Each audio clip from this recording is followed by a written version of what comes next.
नारा हमद। खुदावंद फरमाता है, मेरी भेड़ें आवाज सुनती हैं, मैं उन्हें जानता हूं और वो मेरे पीछे पीछे चलती हैं। आज हम मुकद्दस मरकज की अंजील उसका छठा बाब और उसकी आयात 30 ता 31 पर ध्यान ज्ञान करेंगे। और आज हम रसालत के लिए जोश इसके बारे में सुनेंगे। और रसूल यस्सु के पास जमा हुए और जो कुछ उन्होंने किया और सिखाया था सब उससे बयान किया। तब उसने उनसे कहा, तुम अलग वीरान जगह में चले आओ और जरा आराम करो।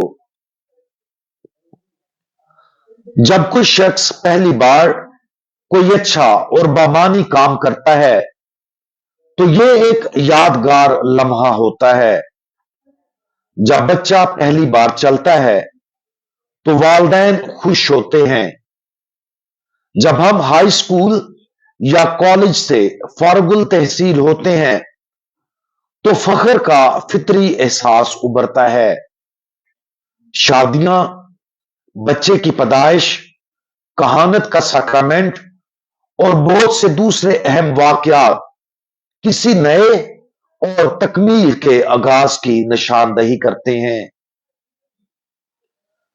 खुदावंद यीशु मसीह की इलानिया जिंदगी के वस्त के आसपास यीशु के कुछ करीबी शागिर्दों ने इन नतीजा खेज लम्हात में से एक का तजर्बा किया।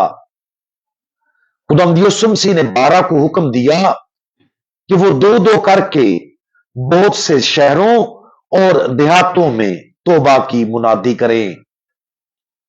उसने उन्हें नापाक रूहों पर इख्तियार बख्शा, उन्हें बदरूहों को निकालने और बीमारों को शिफा देने के काबिल बनाया। वो यीशु की खिदमत और उसके जबरदस्त कामों के खुद गवाह थे।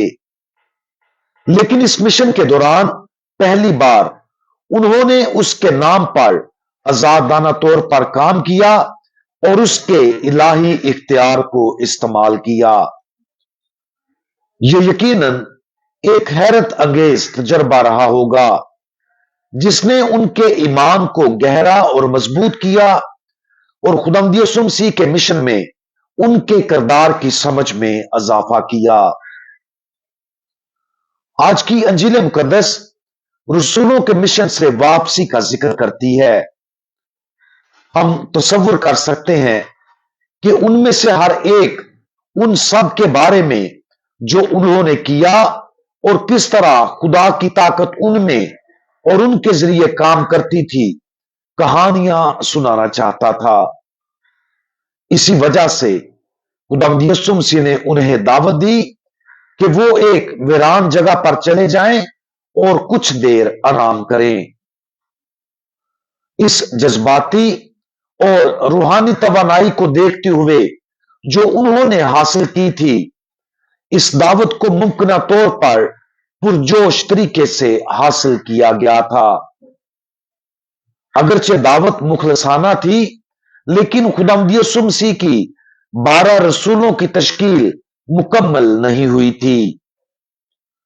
उसके बाद जो हुआ, उसने 12 को उस खुद खिदमत के मानी को गहरे तौर पर समझने में मदद दी जो उन्होंने अभी शुरू की थी। अगरचे 12 रसूल खुदावंद यीशु मसीह और दूसरों के साथ एक बार फिर पुरजोश थे, हुजूम भी उसी तरह पुरजोश था। रसूलों की थकन के बावजूद लोगों ने उन पर दबाव डाला, जिसकी वजह से उनके लिए खाना खाना भी मुश्किल हो गया। जब खुदावंद यीशु मसीह उन्हें कश्ती के जरिए किसी दूसरे शहर में ले गए तो लोग जल्दी से पैदल उस जगह पहुंचे और सब्र से खुदावंद यीशु मसीह और रसूलों का इंतजार करने लगे। जब रसूलों ने हजूम को देखा तो समझ में आता है कि वो कुछ मुश्तल हो गए होंगे। وہ کچھ وقت کے آرام کی امید رکھتے تھے، پھر بھی لوگ روحانی خوراک کے لیے جو صرف خداوند یسوع مسیح اور اس کے شاگرد دے سکتے تھے، بھوکے مر رہے تھے۔ مشتعل ہونے کے باوجود اور مشکل ہونے کے بجائے خداوند یسوع مسیح نے اتر کر بڑا ہجوم دیکھا اور اسے ان پر رحم آیا، کیونکہ وہ ان بھیڑوں کی مانند تھے جن کا چرواہا نہ ہو۔ اگرچہ رسولوں کا منادی کرنے، شفا دینے اور بدروحوں کو نکالنے کا ایک زندگیاں بدلنے والا تجربہ تھا، لیکن ہجوم کے لیے خداوند یسوع مسیح کی ہمدردی ان کا اگلا اہم سبق بن گئی۔ ان کا مشن ان کی اپنی خاطر یا اس خدائی اختیار پر توجہ کرنا نہیں تھا جس کے ساتھ انہوں نے خدمت کی تھی، یہ خدا کے لوگوں کے بارے میں تھا جو ان بھیڑوں کی مانند تھے جن کا چرواہا نہ ہو۔ خداوند یسوع مسیح چاہتا تھا کہ 12 اس مشن کو جو انہیں سونپا گیا تھا اور اس کو پورا کرنے کے لیے جو جوش درکار تھا جلدی سمجھیں۔ اگرچہ ہم 12 رسولوں میں سے نہیں ہیں، لیکن ہم میں سے ہر ایک کو ایک مشن سونپا گیا ہے۔ ہمیں اسے اسی جوش کے ساتھ قبول کرنا چاہیے جیسے خداوند یسوع مسیح نے اپنی خدمت کے دوران کیا۔ تھکاوٹ محسوس کرنا اور آرام کی تلاش کرنا فطری ہے، مفہوم ہے اور خداوند یسوع مسیح کی بے لوث شفقت کی پیروی کرنے کی دعوت دیتا ہے۔ ہمارا مشن ہمیشہ مسیح کے دل کی عکاسی کرتا ہے اور ہم میں وہی شفقت اور محبت پیدا کرتا ہے جو اس نے سب کے لیے وضع کی تھی۔ آج رسولوں کے جوش و خروش پر غور کریں جب انہوں نے ہجوم کی روحانی پرورش کے لیے بھوک اور پیاس کا مشاہدہ کیا تھا۔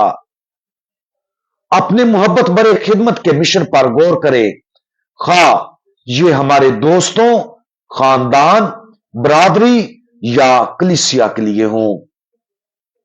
کیا ایسے لمحات ہوتے ہیں جب وقت کے تقاضے ہمارے صبر اور محبت کو آزماتے ہیں؟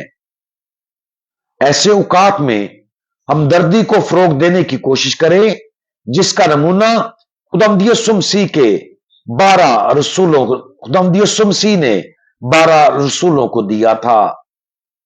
اس کی مثال ہمیں دوسروں کے لیے محبت، صبر اور بے لوث دیکھ بھال کے ساتھ جواب دینے کی ترغیب دیتی ہے۔ ہم دعا مانگے۔ ہمارے پرجوش خداوند، آپ اپنی تبلیغ میں انتھک اور اپنی محبت میں اٹل تھے۔ ہجوم کی بھوک اور پیاس نے آپ کے الہی دل کو رحم سے متاثر کیا اور آپ کو اپنے لوگوں کی گلہ بانی کرنے پر مجبور کیا۔ ہمارے دلوں کو مافوق الفطرت جوش سے بھر دیں تاکہ ہم ان لوگوں کی خدمت کرتے ہوئے کبھی نہ تھکیں جنہیں آپ نے ہماری دیکھ بھال کے سپرد کیا ہے۔ خداوند یسوع مسیح، ہمارا بھروسہ آپ پر ہے۔ آمین۔